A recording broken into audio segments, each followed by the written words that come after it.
මොකද බෙල්ල මොකක්ද කියලා මොකක්ද කියලා නිකන් බලන්නේ සමහරවිට මේ පැත්තට අවුලක් නෑ මෙහෙම බලනකොට බලන්නේ අර ඉස්සර ෆිල්ම් එකක රොබෝකෝප් අර ඔහොම ප්‍රාථමික රොබෝ දැන් උන් ප්‍රාථමිකයි ඒක දැන් මොනවාදනේ දැන් ඉතින් දිනුලා තියෙන තරමට ඒව අති ප්‍රාථමිකයි ඕනේ රාශියේ පට්ට දේවනේ කියන්නේ දැන් ඔය චීනයේ දෙන්නේ අර මේ ඩාර්ක් ෆැක්ටරි කියලා අහලා තියෙනවා ඩාර්ක් ෆැක්ටරි ඩාර්ක් වෙබ් නම් අහලා තියෙනවා. ඔය ඩාර්ක් වෙබ් නේ ඩාර්ක් ෆැක්ටරි කියලා දෙන්නේ. ඒ කියන්නේ ෆැක්ටරි තනිකර ඩාර්ක් ෆැක්ටරි කියන්නේ කළුවරයි. ලයිට් නෑ. ලයිට් නෑ. ඒක වැඩ කරන්නේ මම කරන්නේ රොබෝලෝ. උන්ට ලයිට් ඕනේ ලයිට් ඕනේ. තනිකර රොබෝලා වැඩ කරන ඒරියා එකෙන් ඉන්නේ රොබෝලා. එතකොට ලයිටින් වලට යන කොස්ට් එක සම්පූර්ණ ඉතුරුයි. ඒ අමතර දෙන්න වෙන දේවල් තියෙනවා ඉතින්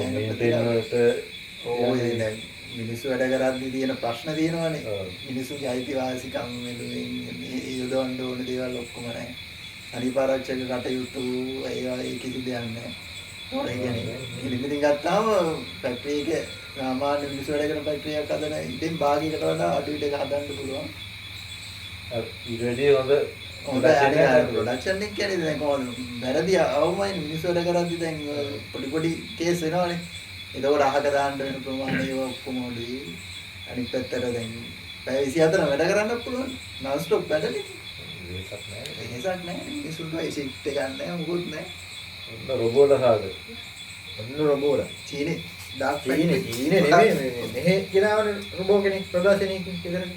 කවුද අනේ අරන් ආව රොබෝ කෙනෙක්. මේ රොබෝගේ තියෙන දැන් අර වගේ විශේෂත්වයක් තියෙන උට බොරු කියන්නේ බෑ. බොරු කිව්ව ගාම උකන්ට ගන්න.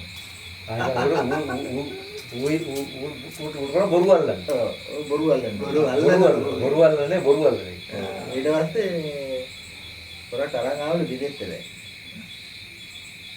තාත්තා කෙනෙක් ගෙදෙට්ට අරන් ආව ඔය බොරු අල්ලන්නේ.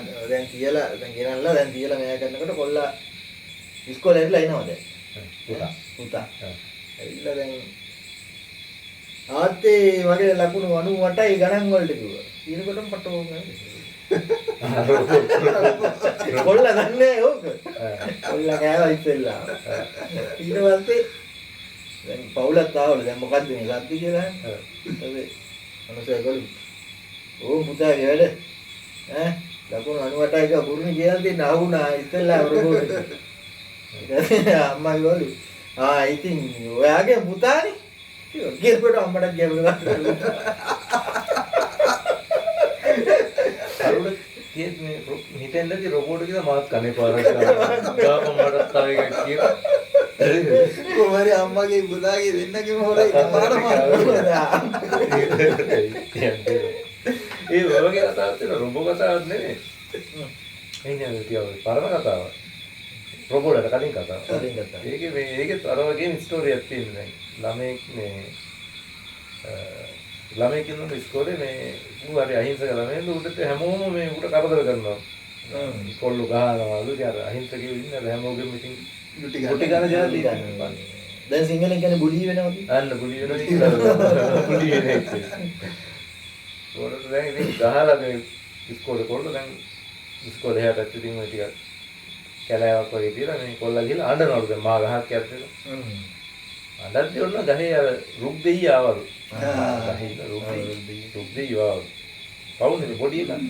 ඇවිල්ලා ඇහුවලු මොකද කියලා. ඊට පස්සේ මම කියලා මට හැමෝම ගහනවා මට කවුරුත් සලකන්නේ. මට එපා වෙලා තියෙන නිසා රුක් දෙයියට දුක හිතිලා රුක් දෙයිය කිව්වා හරි මං වරමක් දෙන්නම් ඔය ළමයාට කියලා. ඊළඟ කිව්වලු මේ පොඩි මන්ත්‍රයක් කියමුකෝ. මොකක් හරි අපි දන්නේ ඕන් රින්නේ. ඕන් රින් උඩුකුරුඤ්ඤම් කියලා කියන්නේ කළු ගහන්න දෙන අය. එතකොට උඩුකුරුඤ්ඤම් කියන්නේ අපි කියන්නේ උඩුකුරුඤ්ඤම් වෙනවා කියන අනිත් පැත්ත. ඉතින් මේ ඕන් රින් උඩුකුරුඤ්ඤම් කියවම ගහන්න දෙන්නේ ඔළුවෙන් හිට වෙයි කියලා කිව්වා. දැන් ඉතින් කොල්ලා ගියාලු ආපහු ඉස්කෝලේට. ගියාම ආවද අර චණ්ඩි ළමයි ටික. ගහන්නකොටම කොල්ලා කිව්වලු ඕන් රින් උඩු කුණියන් කිව්වහම දැන් අර ගහන්න දාපු කොල්ල දැන් තෙයිලා ඉන්නවද දැන් ගහන්න එනේන කොල්ලට කිව්වහම ඉතින් දැන් ඉස්කෝලේ දැන් එක අම්සට් එකක් දැන් ගුරුවරු බලලා මේක පිට්ටනිය ළමයි ඔළුවෙන් හිටවිලා ඊට පස්සේ ඉතින් එහෙන ආందోලනාත්මක විද්‍යාවක් ඊට පස්සේ ගුරුවරු ගිහලා කියලා ප්‍රින්සිපල්ට මෙන්න මෙහෙම එකක් කියලා අර ළමෙක් මේ මෙහෙම මොකද්ද දන්නේ හොයාගන්න බෑ ඒ ළමයා මොකද්ද කිව්වම ඔළුවෙන් හිට වෙනවා ප්‍රින්සිපල් තාවරු ඒ වෙලත් අරගෙන සරයිනේ ඔව් එලා කොල්ලට ගහන්න ගියා දැන් බේරෙන්න බෑ කොල්ලා කියලා ප්‍රින්සිපල් දැන් ඔළුවෙන් හිට වෙලා දැන් මේ රාවේ යනවලු දැන් ඉතින් ගමේ යනවලු දටි පිටි ගාලා පිට වෙනවා ඉක්මන දැන් කොල්ලට දැන් කොල්ලා ඉස්කෝලෙන් තරම්වත් බය දැන් පොඩි කනේ බයනේ ඉස්කෝලෙන් දැන් යනලා එනවලු ගෙදර ගෙදරට එනකොට මේ කොල්ලා පාරෙන් එනකොට ආරංචිය ඇවිල්ලා තාත්තට ඇවිල්ලාලු තාත්තා කොල්ලකුත් ලැහැත්ති කරගෙන ඉන්නවලු කොල්ලට තඩි ගහන්න මේ දැන් ලොකු දෙයක් කරලා ඔව් ප්‍රින්සිපල් වලුවෙන් හිටවල මොකක්ද කියලා දන්නේ නැහැ වෙන විදිය දන්නේ නැහැ ඇවිල්ලා ඉතින් දැන් වෙයිටපිය කියලා දැන් තාත්තා ඇදලා අරගත්තාම ගහන්න කොල්ලට බේරෙන්න තාත්තත් උඩු කුණියන් කිව්වා එතකොට එහා ගෙදර මින මිනිස්සයා මල් බාල්දියකින් මේ මල් තල වලට වතුර දාලා හිටියේ මිනිහා මල් බාල්දියත් එක්ක ඔළුවෙන් හිටියා තාත්තා උඩු කරන්නේ ඔයා නෙමෙයි කිව්වේ තාත්තා උඩු කුණියන් තාත්තා උඩු ඒ තාත්තා කොල්ලට ගහන්නේ කියන්නේ නෑ අර කොල්ලෙන් තාත්තා ගහගත්තා උරාගත්තා